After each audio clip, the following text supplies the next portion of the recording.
to come and preach to us the word, encourage our people.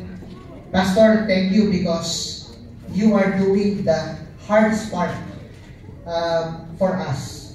You are representing us in that place, and I know that for every soul that you're going to win for the Lord, together with your family, in that place, kami po ay kabahagi. And it's a privilege actually for us na kayo po ay hope holders namin and co-laborers in that land. Thank you. Iwanan ko. Thank you, Pastor Anthony, and thank you po, church. First time po namin dito, but we're ready to help your hearts sapagkat ay partner po kayo sa amin sa mag-support po sa panalangin. And my gratefulness and gratefulness to God na dala po kami dito. Actually, this is the church po that we will come po ang deputation journey po namin. This is the final deputation church po namin. Tapos i-open na po kami. So I really want to do that. Blessing po sa inyo ng buong hapon. And muli po, ang pangalan ko po ay Apollos Cutamora, hindi po Apollo. Baka magagalito tayo. Nakulong po ako. Apollos Cutamora, kagaya po yung siya po ay third generation po ako na pastor. And 1988 po nung tinawag po ng ang Panginoon si Papa para magsimula po ng gawain sa Bacolod, Lanoy Norte. After 8 years po na-establish yung gawain, iniwan niyo po sa kaibigan ng pastor sapagkat tinawag po rin siya ng Panginoon sa ibang lugar, sa Ipil, sa Langkas, Hingay. And because my mom who won me to the Lord when I was very young, thank God for godly parents, may puso po sa lugar ng mga anak po nila. And 2003, fresh from high school po ay nakakuha po ako ng scholarship sa isang university po sa Mindanao. Ngunit sa summer po na yun, ay ako po ay nag-attend po ng youth camp. Yung mga youth camp na yan, panira yan ang plano sa buhay. Tapos ang theme verse po ng camp na yun ay sanctify yourselves for tomorrow the Lord will do wonders among you. That is from Joshua 3:5. And yun po yung camp na lahat po ng message ako po yung umiiyak sapagkat hinog na po yung puso ko magsuko sa Panginoon ng buhay. And sa last message po supposed to be yung post-pass, mag-preach po siya. But instead of preaching po, inutulit lang po niyang bigkasin or i-recite po yung Joshua 3:5. Sanctify yourselves for tomorrow the Lord will do wonders among you. Young men, sanctify yourselves. Young ladies, sanctify yourselves. And he said, bow down your heads and close your eyes. Nag-invitation po siya kaagad. And I was the first of the few people who went forward and I told the Lord, may mga plano po ako sa buhay ko. Gusto ko maging anchor po ng TV, field reporter po. Kasi mas ko po yung kunin ko sana. Pero Panginoon, iba pa rin po kayo po ang i-prepare po ng wonders sa buhay ko. So ito po yung buhay ko, gamitin po sa inyong kalooban. Pinatayo po kami lahat ng subuan sa Bible School sa harap po ng stage. At tumatak po guys sa likod ng papa ko. Tuwang-tuwa po siya, umakyat po siya ng stage. Binuhat niya po ako at saka inikot parang Disney princess. Kaya tuwang-tuwa po siya na sa tatlong anak niyang lalaki, yung bitna akong lalaki ay nagsuko po sa gawain ng Panginoon. Iyang-iya po ako sa harap ng mga 600 delegates. Pero mga kapatid, nadala po ako sa Baptist College, Katipunan po sa Cebu. It was 2003, I was 16 years old. The following year po, during po sa pag-preach ko ni Shari Coronel, 2004, nabanggit niya po ang Psalm 68:31, isang prophetic verse saying, Ethiopia shall soon stretch out her hands unto God. And that took a grip sa puso ko po. During the invitation, I went forward sa altar, not really surrendering for Ethiopia, but sinabi ko lang po sa Panginoon, Lord, napakaganda po sana na kung ma-fulfill ko ang practice na yun, isa pa po sa mga instrumento na ginamit ko. Na isang kaparan po ang sabi ko ng Bible. Iniwan ko po yun sa altar 2004 sapagkat January 2005 ay kinuha po ng Panginoon yung papa ko at 42 years old. Siya po yung nagkasakit. At ako po yung napag-iwanan ng gato ko. Ako yung nakapagmana ng gato. Kaya wala pa akong choice. Tinanggap ko po ang hamon. And as young as 17 years old, running 18, I took over the work. Na-wrap po yung childhood ko. Hindi ko na-enjoy yung gabi. Mabigat po kagad yung responsibility. But it was the Lord preparing me for an even greater adventure. And after 2 years pastoring that church, I figured in an accident po, nabali po ako, nagmumotor po ako. And I met an accident, nabali po itong right femur ko. Nagdurog po, at saka lumabas po yung buto. Natapos po ako doon sa bangin. Patayo pa sana ako, nakita ko yung buto, lumabas. Napunit po yung pantalon ko, nahiya na po ako. Kaya, ayun po, dinala po ako sa Dipolog at ang decision po sa Dipolog ay putulin daw. Putulin daw yung paa ko. Para isahog sa gulay. Pero hindi kami pumayag, kaya sabi ng doktor, kung ayaw ninyo dito, we will forward to Cebu City. Kaya nabalik po ako sa Cebu and medyo mahaba po yung recovery ko at hindi pwedeng ating mga kapatiran sa Mindanao mag-aantay sa akin na ma-okay ako. Kaya ang mga po ng hawak para sabihin ko yung gawain ay yung next ko sa akin na kapatid ko si Ebenezer. And for the past 18 years na ako nagpapastol doon, and kasama ko sa hospital sa Cebu yung kuya ko, at doon po kami ginamit ng Panginoon sa different ministries ng BBC Katipunan, Dr. Arnie Salva, Minsan Alba, ng Pastor Ken. At yung kuya ko ngayon ay 10th Major Missionary po nasa London, and he's helping right now leading Water Baptist Mission, and while waiting kung ano po yung direction po ng Panginoon sa kanya. But before that, we used to be handling the youth ministry po ng Katipunan Youth Alive po for many years. And we were also both teachers in Baguio's Christian Academy and Sunday school teachers. And I was also leading the choir, and he was in the multimedia and production team po ng church. So ang dami pong ganap sa buhay po namin. And we wondered, bakit kayo po ang tatawagin ng Panginoon? Ang dami naman yung walang mga ginagawa. Bakit kayo pang mga kapansanan? Ang dami pong ganap sa buhay. But then we realized that God will always call people who are already doing something. Amen. Sapagkat ang tamad po yung tatawagin ng Panginoon, wala pa rin gagawin din. Kaya ako ngayon magalit sa mga tamad, ranas lang ginagawa. Dito mga kapatid, dumating na po ang time na nilagay po ang Panginoon sa kanyang panawagan, 2022, ang dami pong circumstances, until the final confirmation came po during sa last message ulit ng Missions Conference. Dr. Ron Chaco was preaching, and after binasa niya po yung text niya, siya nanalangin na flash po screen, yung title po, What are you waiting for? Ano pang hinihintay mo? Hindi ko lang maalala mga points lahat. Hindi lang po naalala ko yung title. At andun kami ni Misa Mesa, nagkatingin kami, sabi ko sa kanya, ito na yung we have to go. And we were commissioned the ABC Katipunan to go to Ethiopia 2022, natanggap kami sa ABC 2023. Pero hindi kami agad nakalabas po para po mag-deputation. Gawa po nung I had to finish all my responsibilities. First with Baguio's Christian Academy school year po. And then my youth congress po kami every year na highlight po na ministry po namin sa youth ministry po namin, catering to 1,500 to 2,000 young people all over the world. So, kapag nasa youth ministry, we had to finish everything. And halos kalahating taon po kami na-delay sa aming deputation. But ang blessing po ng Panginoon is end of August last year po, binigyan po ulit niya ako ng courage na magmotor. So 17 years plus po ako hindi nagmotor because I promised myself, never ever na ako magmotor. Baka dalawa na. Pero ang pangusap po ng Panginoon, Apollo, sabi niya, Apollo, sayang yung araw mo. Kung Sunday ka lang at Wednesday, dadalaw sa mga churches, iilan lang pwedeng unahan. That is just, if 3 po bawat linggo, that is just 150-60 a year churches out of the thousands of churches in the Philippines.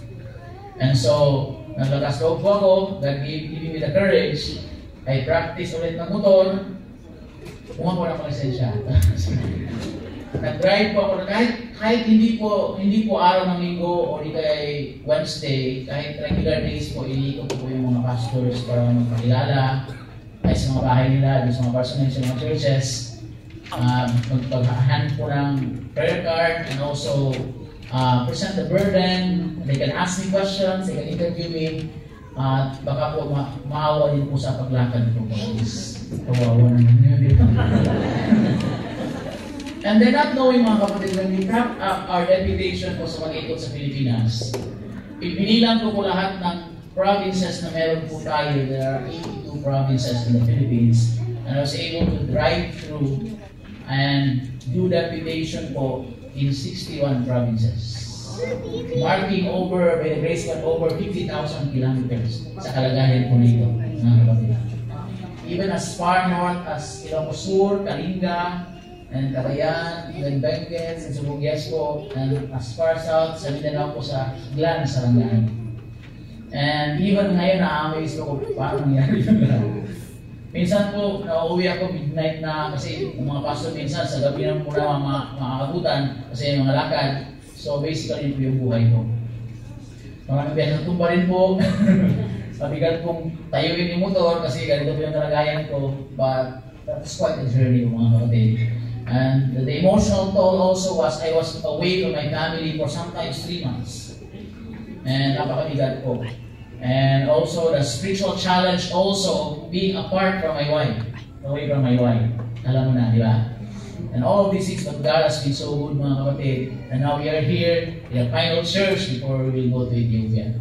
And thank you so much for that. And just to encourage us, when we started this journey as missionaries, we made 2 deals with God. The first one is pertaining to support. We told the Lord, anong mapasok po na support habang kami nasa Pilipinas, pag invitation ba, hindi po namin yun gagalawin, kahit nasa kamay po namin ang pangyarihan galawin yun. But we will leave that all para po sa gawain sa Ethiopia, and we will live by faith habang kami po ay nandito. It's quite a challenge for us financially sapagkat aside from all other givings, yung missions commitment po namin tatlo, iba-iba po ng commitment, and nasa po sa AED po, nasa around 1,000 AED po every month. But we have seen God honoring our faith, kaya nga tinatawag na faith promise, diba? Kasi ang key po yung susi po ay faith.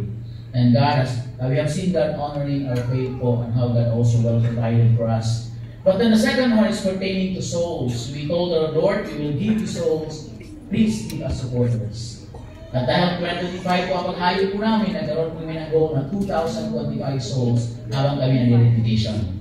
And by the grace of God, we left the Philippines with 2,063 professions of faith. Total po mga kapatid. And it's quite a little bit higher than our initial goal. God has been so good opening doors for us to share the gospel. So we have a short video presentation, 3 minutes lang po. Ang dami po bago basahin. So alam ko po, nasahin na kayo sa title ng Korean. So kaya ito. Isang correction lang po. Ang Ethiopia po ngayon, akala ito took the modest number of 112 million when we made the video, but they are now close to 130 million. And then, when one of our pastors from Cebu went there for a missions conference with Pastor Bangkali, ay merong itipon po doon ng mga Baptist po na mga pastors sa mga Ethiopians, at tinanong niya po, marami ba tayong kasama nito na mga same faith and practice ng mga Baptist? Kasi yung mga Baptist, di ba na iba na eh. At sabi nung Ethiopian na pastor, whatever you see here today, basically yun na po meron tayo. And he counted, mga kapatid, there were only 17. There could be more, maybe 50 for 130 million people. Sa Pilipinas po, ang dami pong churches. More than 10,000 po nag-aaway-away. Kasi dami. But sa Ethiopia, napakalawak po. 3 times po ng Philippines po yung ipasok sa Ethiopia. 3 to 4 times, kalakihan ng area. So please do pray for Ethiopia at gamitin po kami ng Panginoon. Lalo na po, isa po sa kabigatan na bigay ng pastor po sa akin is to start a Bible school doon po. Sapagkat ako po kami Filipino missionaries, ako po yung teacher in profession. So, wala pong ibang managot. So, ako po yung dapat, sa akin po yung kabigatan. So please do pray for us in that regard. Kasi mas madali pong i-send out yung mga locals kung sila po yung sharing the whole religious. Ayaw gusto nyo blessing us.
How much time do I have, Pastor?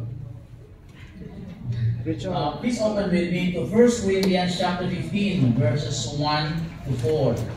If you can stand with me, please, in reverence to the Word of God. But remind us still the greater